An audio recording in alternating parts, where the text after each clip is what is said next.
எல்லாத்துக்கும் வணக்கம். நம்ம மார்கழியில் திருப்பாவை பாடல்களும் அதனுடைய விளக்கமும் பார்த்துட்ருக்கோம்.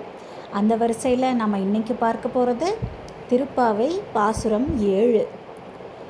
கீச்சு கீச்சு என்றெங்கும் ஆனைச்சாத்தன் கலந்து பேசின பேச்சரவம் கேட்டிலையோ, பேய்பெண்ணே காசும் பிறப்பும் கலகலப்பக்கை பேர்த்து வாச நறுங்குழல் ஆய்ச்சியர் மத்தினால் ஓசைப்படுத்த தைரரவம் கேட்டிலையோ, நாயக பெண்பிள்ளாய் நாராயணன் மூர்த்தி கேசவனை பாடவும் நீ கேட்டே கிடத்தியோ, தேசம் உடையாய் திரவேலோர் எம்பாவாய்.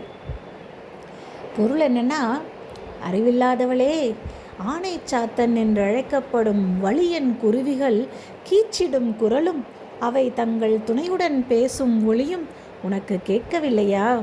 வாசனை மிக்க கூந்தலை உடைய ஆய்குல பெண்கள் மத்து கொண்டு தயிர் கடையும் ஓசையும், அப்போது அவர்களது கழுத்தில் அணிந்துள்ள அச்சுத்தாலியும் மாமைத்தாலியும் இணைந்து ஒலி எழுப்புவது இன்னுமா கேட்கவில்லை?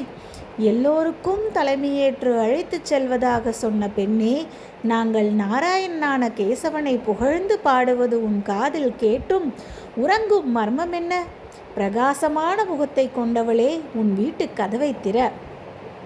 பெருமாளுக்கு பல திருநாமங்கள் உண்டு. இதில் கேசவா என்ற திருநாமத்தை 7 முறை சொல்லிவிட்டு அன்றாட பணிகளுக்கு கிளம்பினால் அன்றைய பணிகள் தங்கு தடையின்றி முடியும் என்பது நம்பிக்கை. கேசவன் என்ற சொல்லுக்கே தடைகளை நீக்குபவர் என்பதுதான் பொருள். வாழ்வில் ஏற்படும் தடைகளை கடக்கும் இப்பாடலை திவ்ய தேசங்களில் ஒன்றான ஆயர்பாடி, அதாவது டில்லி ஆக்ரா ரயில் பாதையில் உள்ள மதுராவிலிருந்து 12 கிலோமீட்டர் இந்த தலத்தில் மனதினை கொண்டு ஆண்டாள் பாடியருளினார்.